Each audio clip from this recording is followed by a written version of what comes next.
Synchronize. Hey makers, and welcome to another episode. So this is a set video which I'm gonna show you my router or what's inside of it, because I literally fried the damn thing. So let me explain. So this is my CNC router. Well, what's left of it, I mean all the parts here just that in a random order and a non-functional state. I mean, have a look at this fan. How is this even functional as a fan? I mean, shouldn't be the place like turn it like a real fan? Well, beats me. So what happened was I feeded more voltage than this thing can handle, which results in the wires getting torn off. Literally, like the wire broke from the exceeded voltage. I mean, have a look at this. Let me focus. Have a look at this. This thing is beyond repair. Probably you can repair it, just that I'm not interested in repairing this. And I have a feeling that it's never going to work as new. So, no thanks. I hope this is in focus. Okay, is this in focus? Okay, let's pretend it's in focus. So what happened was, when I went to buy this, I went to the shop. He had the seller had an online shop. When I had a look at it, he had two models. One that is rated for 12 volts that can run 4000 RPM, and one that is rated for 24 volts that can run up to 8000 RPM. Of course, this is without cutting, meaning that this is the RPM that you get without applying any force. Basically, when you're cutting, it's getting lower depending on the torque of the motor and how much current it's going through the motor, which we're gonna talk about that in just a second. So when I went to the seller, I told him, okay, show me the difference between the 12 volts model and the 24 volts model. And he kept searching and searching and searching and was not able to find any difference between the motors. So this is how all his motors looked like. I mean, there is whatsoever no identification that specify the voltage or the current or the power of this motor. So when I said to him, are you sure that this motor is rated for 24 volts? He said, probably. So what happened was, I asked him, is there any specification? Can you have a look at the seller's maybe emails or website or something? How the hell do you buy something that you don't know how it works? Especially motors, because it's delicate, and this is what can happen when you don't have the right specifications. So he said, probably, I'm not sure, and he was not able to help me. Basically, I'm not sure why he didn't have the specification, and he didn't want to go through the emails and figure out the specification. I'm not sure why. Probably he didn't have it, or it was a hassle to go through all the emails and that, because when you order something, you have to wait for around 3 months to arrive and that kind of stuff when you live in a third world country. Anyway, so my mind started playing tricks on me, and I told him I saw the exact same model on Amazon, and it's rated from 12 volts to 36 volts and can run from 4000 RPM to around 15,000 RPM. We had a look at Amazon, we found the exact same model, and the seller actually changed the specification on the website and basically made the two models one model. So and he specified this from 12 volts to 36 volts, 4000 RPM to 15,000 RPM, which was all fine, all good, and I was happy. Now, in my previous video, I made the box, basically my CNC power box. Some of you, one person commented on that video, and he stated, show us what this box is capable of, something along those lines. Well, there is a saying in English that goes along, be careful what you wish for, right? So this is exactly what that box is capable of, frying your damn router. I mean, that's a really overkill. I mean, I named the title Overkill. This is not overkill. This is an actual murder. The motor died on my hands. It turned like for 3 seconds. So when I put this, when I applied the 36 volts in here, I was holding it here, and what happened was this thing actually jumped, which led me to turn off the motor, basically turning the power off, and had a look what's inside. And I was able to see from these holes here, which I bended. I'm gonna talk a little bit in just a second why this happened.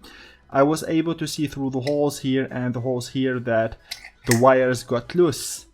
And yeah, I was very mad and sad because I will have to pay more money from my allowance to buy a new motor, which sucks.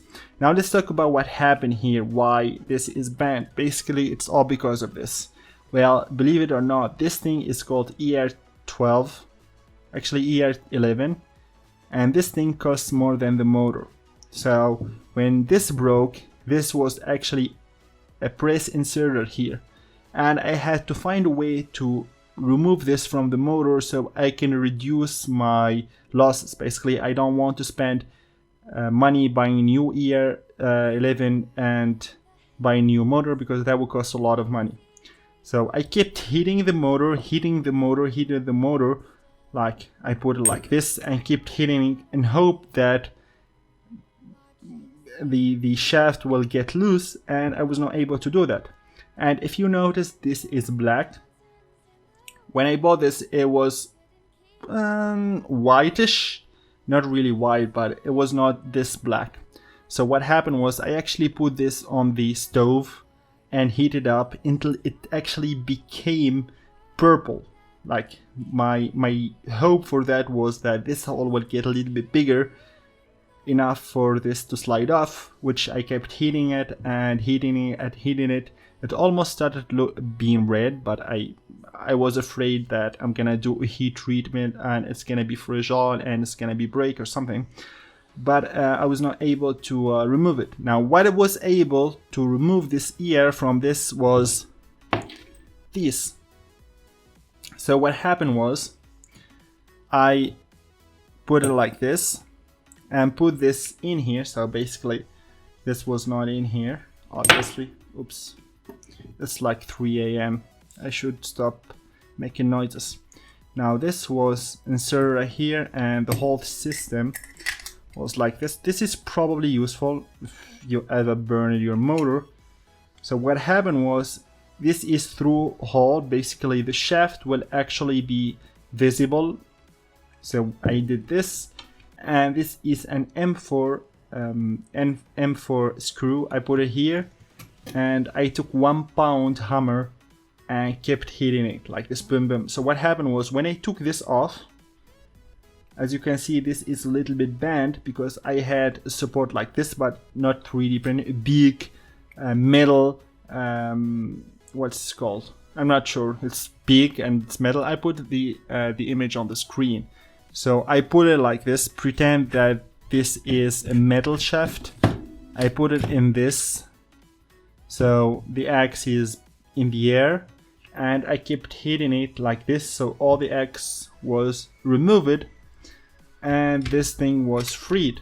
Now I did order a new motor, and when the motor comes, I will actually test the voltage before putting the ER12, because I don't think this hole can afford a new insert and a new removal, because it's going to get bigger and it's probably going to start skipping. I'm not sure. Probably it will, probably not. Anyway, so let's talk about how you will be safe from burning your motor in the future. Now, first of all, pay attention to the specification. If it's rated for 12 volts, give it 12 volts. It's rated for 36 volts, give it 36 volts or less. As long as you don't exceed the rated voltage, the maximum rated voltage, is not going to burn. Now, apparently this is 24 volts and not 36. and I learned that the hard way. But nevertheless, I had to look inside of it, which absolutely does not justify me breaking the damn thing. But I have to say, this is quite well built. I mean, they probably should have made this like withstand 36 volts, but hey, I shouldn't blame them. But anyway, they have bearings, and the bearings did not have any slop in them. Actually, even after heating them, they are actually still smooth, and they don't have any radiation. Like when you turn it like this, it does not turn, which is pretty good. I mean, this is rated for 18 watts.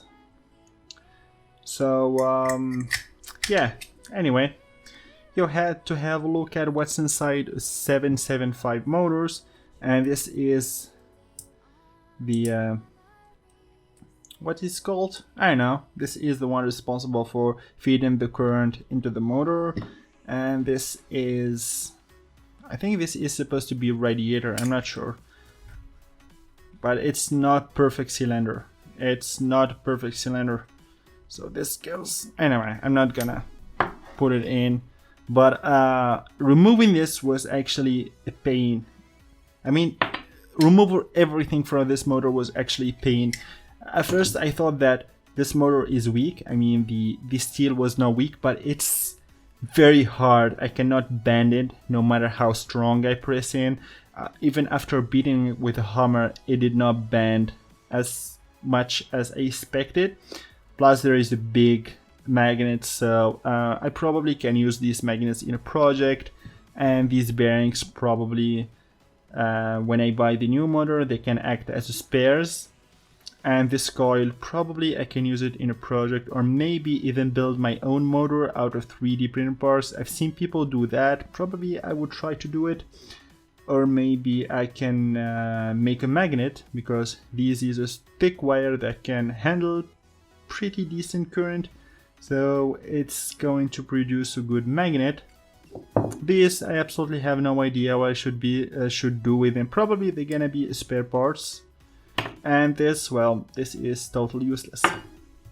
Anyway, this video was supposed to be the second part of my DIY box, where I'm gonna show you how you can design it and engrave on it and cut it and that kind of stuff. But hey, when life gives you a meme, you better make a video about it.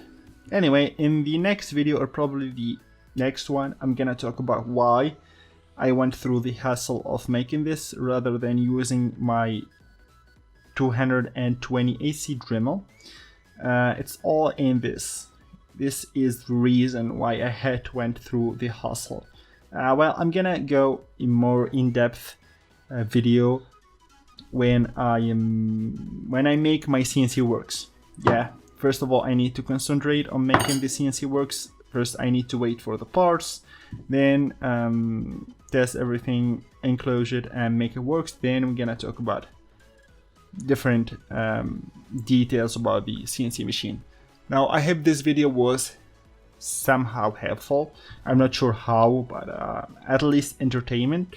If you have any idea what should I possibly do with the broken motor, let me know in the comments. And yeah, good luck and have a nice day.